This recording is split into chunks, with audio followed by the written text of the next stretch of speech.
Absolutely. You mentioned there about AI governance. In fact, there's a piece in the video going out on that very subject, a big deep dive, so very close to heart, that one. But AI Alliance, your work with partners there, I think also substantiates everything around the AI governance piece as well. So I think that's really interesting. But you mentioned there about different challenges organisations are facing. And again, I think organisational size, vertical makes a difference there too.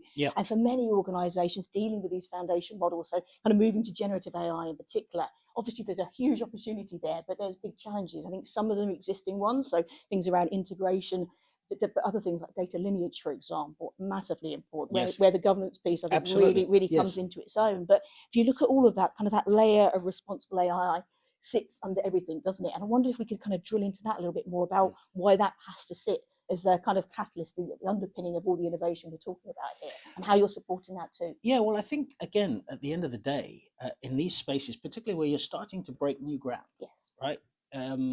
Whilst I think, most people, whether they be in the boardroom or whether they be end users, kind of have a version of what they think is the art of the possible with AI. I think most also have quite a clear view about what some of the pitfalls are, right? I mean, there are now some quite widely available examples, right? Perhaps let's just say, without going into detail, where many flavors, where things haven't gone quite to plan, or what have you. And of course, whilst that's really important in terms of the impact it can have on your clients and the whole trust piece. I mean, you lose a client or have a scenario like that, and you're going to struggle to recover from that for years, possibly. Not to talk of government type entities where it's just not possible, right?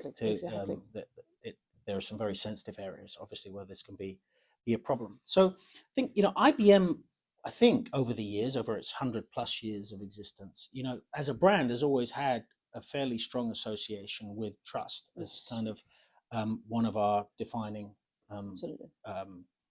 differentiators. And I think that's also something else that comes to the fore when you're looking to partner with, as you said, either with local partners who already have built trust with a client or with a certain set of the market, or one of the global players. I mean, again, you've seen recent announcements.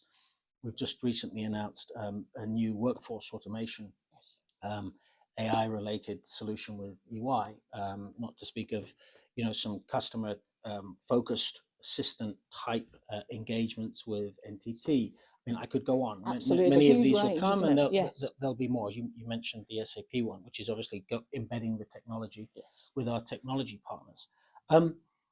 But without that trust piece and without that ability to roll back or to understand exactly what's been going on or how you arrived at a certain set of outcomes, I think many customers just won't take the step forward, right? So there's lots of experimentation going on right now. I think, as I said, art of the possible is one thing, but when you deploy something at scale in production, so to speak, or you have to be bulletproof, right? And as I said, I think that's something that we feel that by having focused, not just in terms of the way we've built out the technology that provides either our own clients with their use of the technology or our service partners, to give that transparency.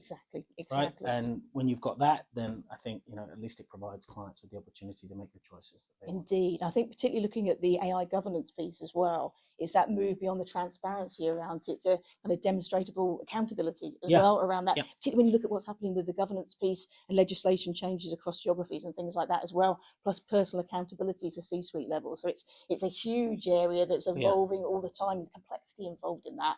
This can make a much bigger difference and kind of take away some of the overburden on that and make it actually a catalyst for innovation rather than restrictions. I think it's a fascinating area. I mean, if you don't provide that, then, as I said, I think the overhead and the cost and the time involved for clients to actually achieve that level of, that industrial level proof of trust and governance, the cost implications are huge, right? And I mean, part of what we're here to do is to make, or to give our clients the ability to get to those outcomes faster, but in that kind of trusted way. So. Definitely. And I mentioned earlier, came in here on the tube, and Mind the Gap is ringing in my ears at the moment. Excuse a terrible pun, but it's true, I think, with this as well. When you look at AI, there's so much positive intention, isn't there?